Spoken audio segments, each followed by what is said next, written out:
Hello po, Jane Guelas, OFW dito sa Jeddah, Saudi Arabia. Ngayon po, day off ko.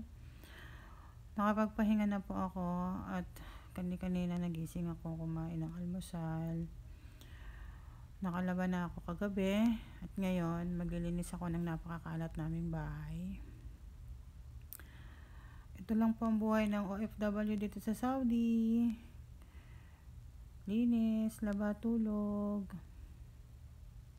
Yung iba naman po pwede lang, okay lang. Mag-shopping sila, maglabas, punta sa mga kaibigan nila. Pero ako kasi mas gusto ko magpahinga. So, pahinga, linis, laba. Yun lang. Mamaya ipapakita ko po sa inyo yung pagtapos ko maglinis. And, alas 4 na ng hapon dito. Nakahilata pa rin ako. So, umpisahan ko na. Magandang araw na lang po sa inyo.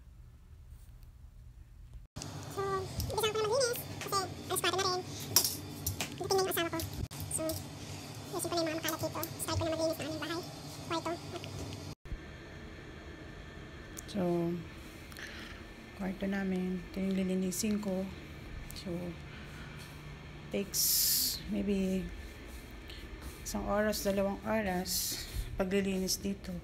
Kasi kasama na yung kasi kasama na yung kusina at CR. So, yan. Nakapagpahinga na ako, nakaidlip din ako kanina. So, yung kusina, may hugasan. Linisin ko din yan. Maalat talaga.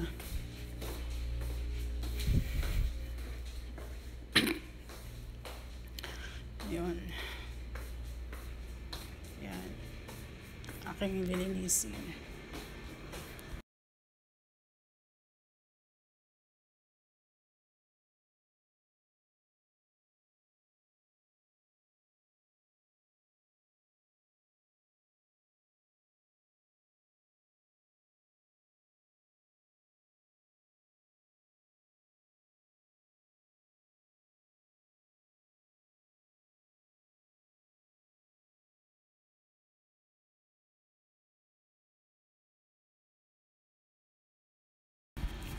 Ito, tatanggalin ko rin ang aking aircon. Oh no, napaka-alikabok.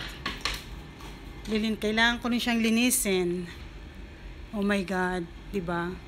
Bongga. Ang alikabok. Oh, ha? Oh no, diba? Ayan.